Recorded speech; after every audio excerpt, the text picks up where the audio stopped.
Hi guys! For today's video, tuturuan ko kayo kung paano nga ba mabasa ang mga deleted message sa ating messenger tulad nito.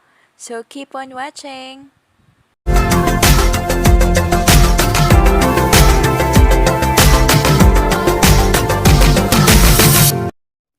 Hello guys! Welcome back to our channel. If you are new to this channel, please like, share, and subscribe. Click the notification bell para lagi kang updated sa ating mga video. Para mabasa natin ang mga deleted message sa messenger, kailangan nating mag-download ng Notisave. So ang Notisave ay madadownload sa ating Google Play Store. Ayan. Since na-download ko na siya, i-click natin yung open. Okay. Ayan. And then, click natin itong arrow sa baba. Next. And then, arrow ulit. And then, click natin yung allow. So, ayan. Click natin yung next. And click natin ito. Notisave. And then, click OK.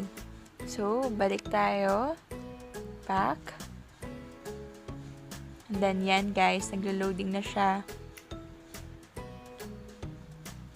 And then, click next. So, ito guys, para ma-notify tayo sa mga apps na to, kailangan natin pindutin itong all apps. And then, pindutin ulit natin. So, yan. Back tayo. So, ayan. Ayan yung itsura ng ating Notisave.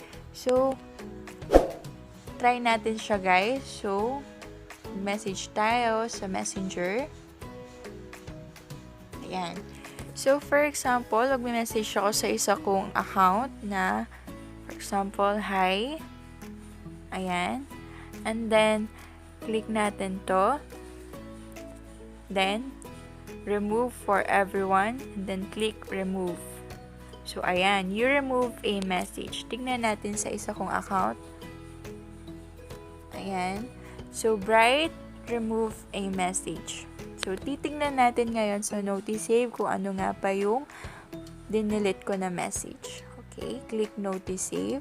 And then, click natin ito.